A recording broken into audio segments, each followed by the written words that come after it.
Hello and welcome to a new Google Sheets video in Practical Sheets. Today we're going to try to do a template for starting businesses regarding costs.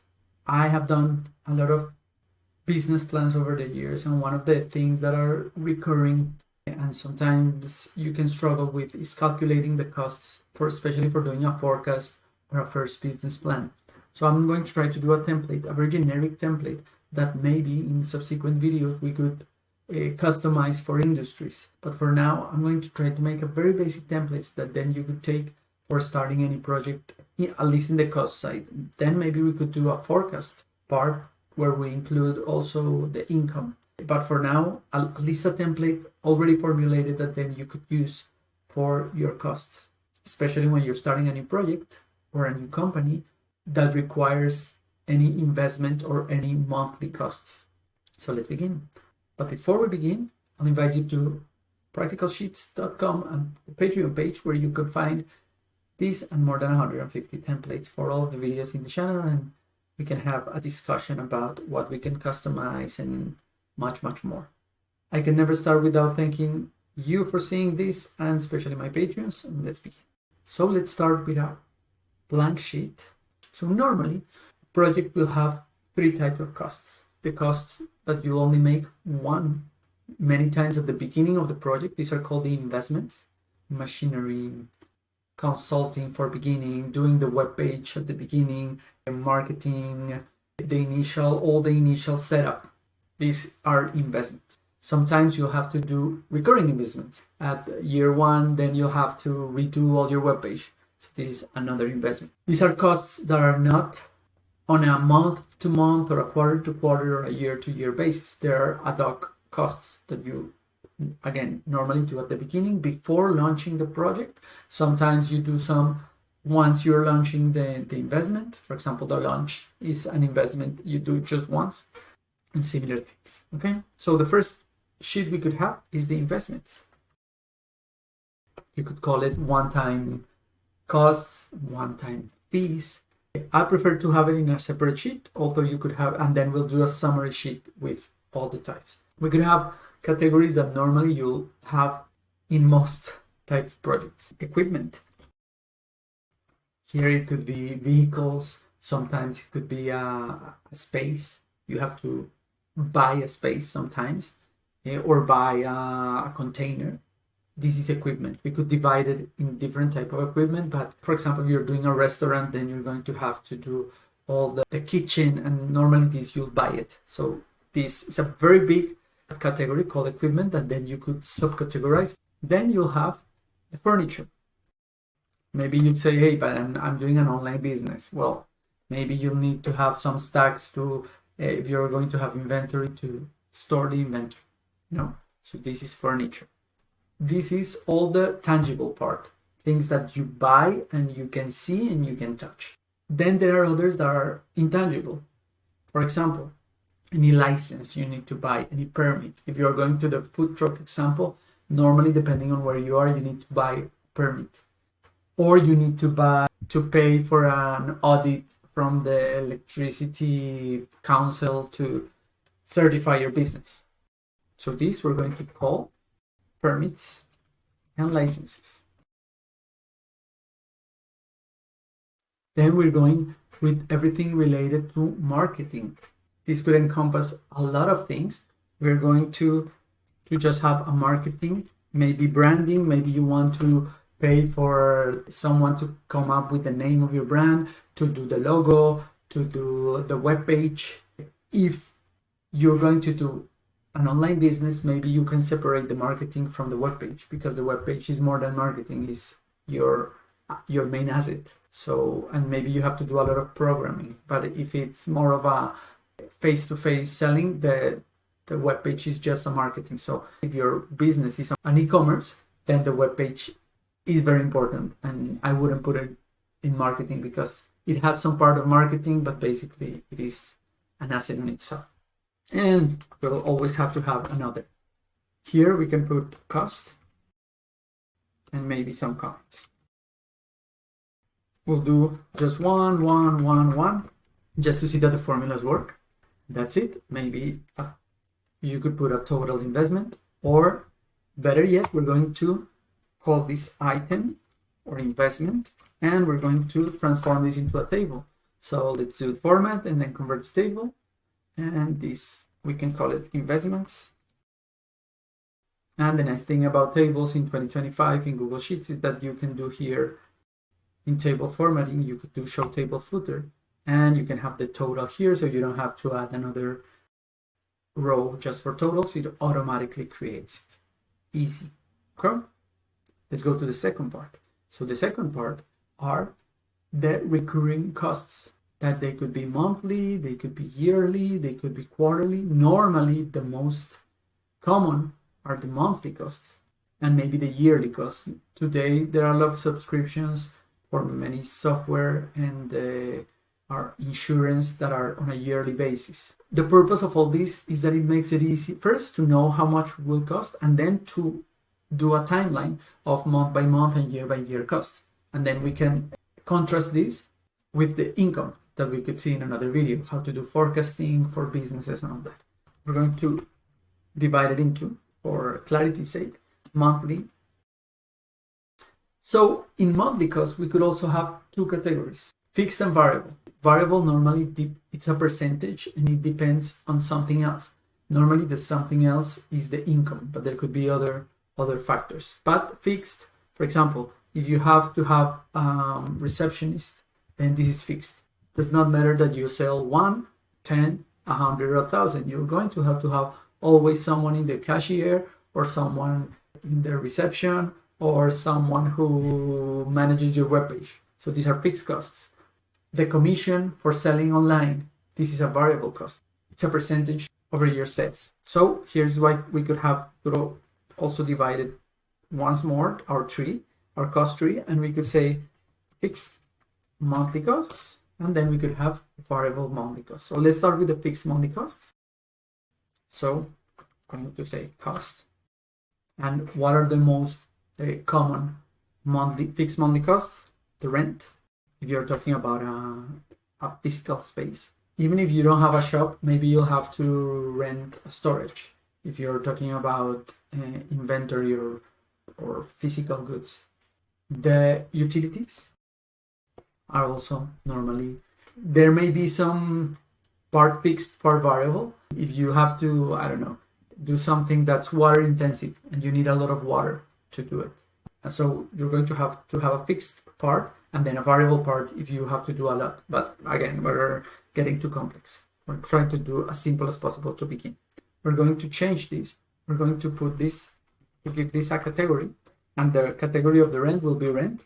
But in utilities actually will be a category, and we could have different costs. Hydro, and then gas, and then water, and then internet, and then mobile. Could be an utility.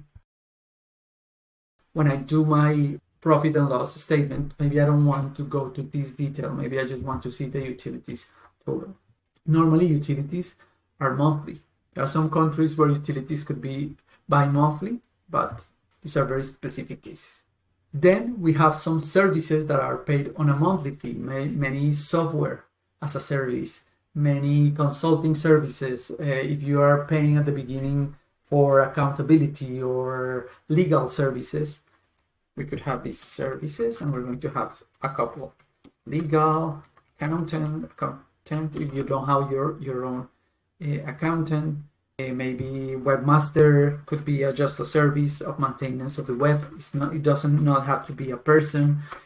The software, you could have it as another category, but normally today many software are on a monthly or on a yearly basis, so we could have both. So let's do software, and we could have, I don't know, hosting may be part of the software, accountability software. I'm just going to put a couple of examples. I, for example, use, I don't know, an automation software, or Microsoft 365, or Google Workspace, whatever. Here I said fixed monthly cost, but maybe it will be easier, so I don't have to have a lot of sheets just to say fixed cost. And here I will say frequency. And normally it would be monthly, but maybe the accountability software is yearly. So it's as easy as changing this for yearly, and that's it.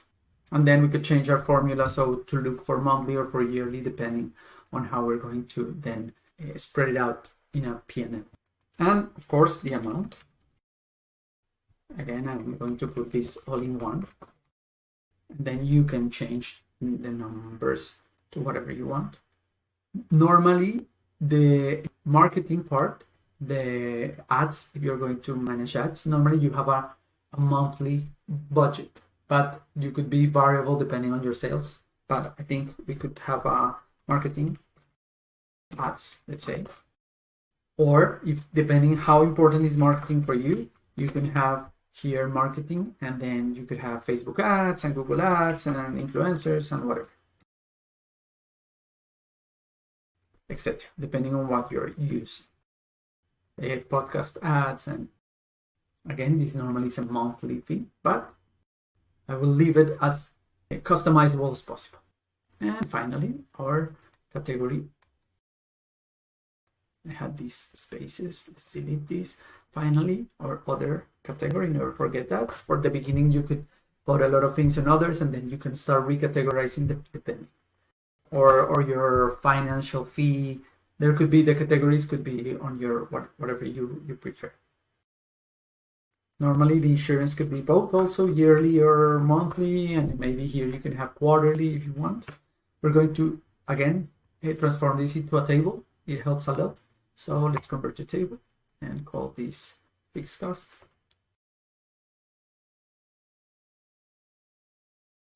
And here, there are a couple of ways we could do this. The easiest way in the category is just to change this in column type, change it to drop down, and then it's easy because next time you want to select a category, if you're adding, let's say, what else? Cleaning. And then here you have your options. There are many ways where you can improve this, but for now, let's do our minimum viable product. And also the frequency, you could do it as a drop down. And then you have monthly and yearly, and in some cases you will have weekly or quarterly. I think monthly or yearly are the most common ones. Okay, now let's go to our third type of cost, that is the variable costs. Normally, the variable costs are a percentage. So we could have very similar to this, the cost, the category, the frequency, and the amount. And let's call this variable costs. But the amount won't be an amount, it will be a percentage. I forgot one thing in our fixed costs. In a more complex system, we could have the personnel, but for now, we are not going to go that deep. Just have another category called personnel. Personnel, or FTEs, or however you want, or human resources. And here we can start having, I don't know, receptionists. Normally this is monthly, and here you could have the number you want. Here amount, I could change it to number currency. Of course, we could have a very advanced table for personnel where you can calculate all the benefits and all that in a different column, but I don't want to overcomplicate it for the beginning. One thing you could see here is that when I change this to drop down, it takes into account everything that has been written before, but not what will be written after. One recommendation is to have a list table. This is what I do. And for example, you have cost categories. And in cost categories, you could have these ones. So utilities, rent. I'm going to paste all of these. Actually, I'm going to do a unique. Select all of these and paste it as values. Ctrl+C, Ctrl+Shift+V, and I remove the formula. And I'm going back to fixed costs. And here in my, when I select the dropdown, that if you don't have it, if you have it closed, it's as easy as clicking on this pencil, and you can change this to dropdown from a range. And we're going to select the range in our list table sheet here. And let's take it to A and hit done. Why is this nice? Because next time there's another category I don't have here, legal, for example, then I could just add it in lists. Let's try it out. Let's say I want legal counsel, and I don't want it to put as a service or a utility, but I want to put it as legal. So I don't have legal here, so I go to lists, I change this to legal, and then I go back to fixed costs, and now I have legal here. And the nice thing is that here in variable costs, I could also have the same categories because the categories will be the same. So I have like a bit of synergy, and both categories are both for fixed costs and variable costs. So let's go to variable costs. What kind of variable costs could we have? If you are shipping a product, then there will sometimes be a warehousing, transport. The cost of the product itself, I would leave it separated, and I wouldn't put it here, because depending on very specific cases where you do have a margin, so it's 60%, but normally it does not work like that. It just costs what it costs. It's a transfer price. So it's time of a fixed cost, but mixed with a variable cost because it depends on the number of units. So this will leave it when we do our forecasting of units. If you're selling units, particularly if you're buying and then selling, then this is like another beast. So we're talking about all the costs associated with the product that is not the product itself. So for example, shipping, warehousing, for example, the sales commission if you're selling online, or affiliates, all of these normally are percentages. And then you could say if affiliates may be marketing, sales may be marketing, shipping and warehousing should be something like supply chain or logistics. So I'm going to add another one that is called logistics, and I'm going to change this because I have not linked this to the same list. Drop down from a range. I'm going to lists here, and again select this up to A. Okay, done. And now here I can put logistics. I could remove frequency. In this case, frequency does not apply because it's not on a monthly to monthly basis, but on a product to product basis. Depending on how much I sell, how many products I sell, will be calculated. So let's delete this column, and the percentage. Let's say shipping is 5%, and it will be a percentage. So edit column type, number, and change it to percentage, and maybe it will be 5, and this 5, and this 5. You can change it to whatever you want. So I already have my fixed cost, I already have my variable cost, I already have my investment. So now let's do a very simple 3-year summary of this. So let's go. Summary. I also could do the same as I did here for the total. I could do here, so fixed costs. Let's do table formatting and show table footer to see the final, and also here, table formatting, show table footers. Let's do a very simple table, total investment, initial investment. I'm just going to add all of my cost here in my tables. Now let's be a bit more real. Let's say this is $25,000, and this is furniture is 5. Permits and licenses are 1,000, and marketing is initial marketing will be 5,000, and others will be 1,500. Okay. Now I'm going to add all of these up. Very simple because we're using tables. So this table is called investments. So I will go to investment and add the cost. That's it. Now total yearly cost. So this has 2 parts. Remember that I have in my fixed costs some that are yearly and some that are monthly. Remove this one. So let's add all that are yearly. Very simple. I'm going to sum if in my fixed costs in the amount. Sum if normally first is the range that I want to see. I want to see this frequency. So I'll select all of this row that is called frequency, and then I will say that I want to add everything that says yearly, and what I want to add is the amount. That's easy. I start writing fixed cost and select this amount. So here is 2. Let's say that here, let's change this yearly. The accountability software costs 1,600 per year, and the insurance costs 1,500. Okay.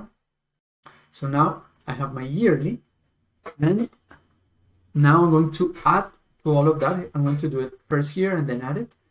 I'm going to add the monthly. So it's very similar. Sum if. Let's go to fixed costs. We're going to sum the frequency. So this is called fixed costs, and where frequency is monthly in this case. And I'm going to add, again, fixed costs, the cost. That's it. The amount, sorry, it's not the cost, it's the amount. So here, let's change it for amount. Let's change this to something more real.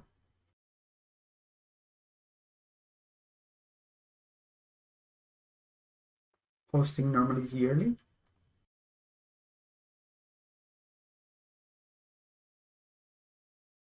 So now I have my monthly, but this is my monthly every month, and I'm doing yearly cost. So I need to multiply this by 12.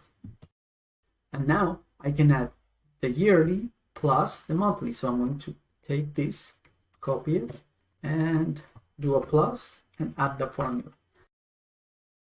And let's give the formatting here. So now I have my yearly cost, my fixed total yearly fixed cost. And finally, I'm going to do a percentage, total variable fixed percentage. Easier still. And now I'm going just to add all of my percentages. Sum and my, let's see, my variable costs. Add the percentages. And now I have a 20%. So this gives me a rough idea of how much my business is going to cost. Let's do a very, very simple P&L that we can expand in a second video. So the P&L is as easy as doing income, cost of goods. Then we have our fixed costs, our variable costs, investment. Sometimes you could call this CapEx if you want. And finally, we have profits or EBITDA, or again, an accountant can kill me because I'm not taking into account a lot of things, but let's say profits just for, or cash flow, depending. Again, this is the most simple part. I'm not going to get into detail how to do forecasting. You could do this in a separate video. For now, let's say I'm very optimistic of my project, and I'm going to say here, year 0. I like to do year 0, especially for the investment. Then I'm going to do year 1, year 2, and year 3. Okay, so in year 0, I normally don't put anything but the investment. So I'm going to do equals and put the investment here. Then the fixed cost is the one I have here as a yearly. I'm going to do F4, so I could then take this over time. Again, this is a simplified version. Then we could put some yearly increases, and the variable costs would be a percentage over the income. So let's invent some income. Let's say first year I'm going to sell $50,000, then the second one $250,000, and then the third one $500,000. For now, let's assume there is no cost of goods. I'm selling courses online, so I don't have any cost of goods, but you could then include them here. The variable costs will be depending on the percentage. So I'm going to go to my percentage that is here. Again, F4 to fix it, times the income. Normally the costs are calculated versus the income, but there are some cases that may be calculated to other things, to the cost of goods, to some other things. But normally you calculate it over the income. And let's bring it here. I don't have any more investments. That's it. So I could all of these put them with give them a currency format. Then I don't like to have cents. And finally, the profits or the EBITDA or the cash flow is just adding the income to starting with the income. Then I'll subtract. Everything will be subtracted. I subtract the cost of goods. I subtract the fixed cost. I subtract the variable cost, and I subtract the investment. Normally, when you do it like this, the year 0 will always be negative. It's the investment that you need to find somewhere. And then in most projects, you start seeing go from red to black. And that's it. You have, I think I've stressed it a lot, a very simple template for starting with a project, with a business. So where you have your variable costs, your fixed costs, your investments, and the P&L. Maybe we can get a bit more complex in the personnel, a bit more complex in the income, a bit more complex in the cost of goods if you have them, maybe in the exchange rates, in the debt, financial costs. We didn't touch that. So there are many other things that could be. So what I'm trying to do is to have a very basic template. So now I'll give the ball to you. I hope this is useful and you can tell me, hey, maybe you should consider this or this other, and we could do a better template each, and then maybe customize it for sectors, because each sector will have different things. Again, one thing is when you sell online, one thing is when you sell online but you sell physical products, or where you sell digital products, or where you sell in a physical store versus everything online. So this will change the categories, the type of expenses, and all of that. I hope it's useful, at least as a starting point, and if not, just let me know. The idea is that this also sparks some conversation. Thank you so much. See you next time.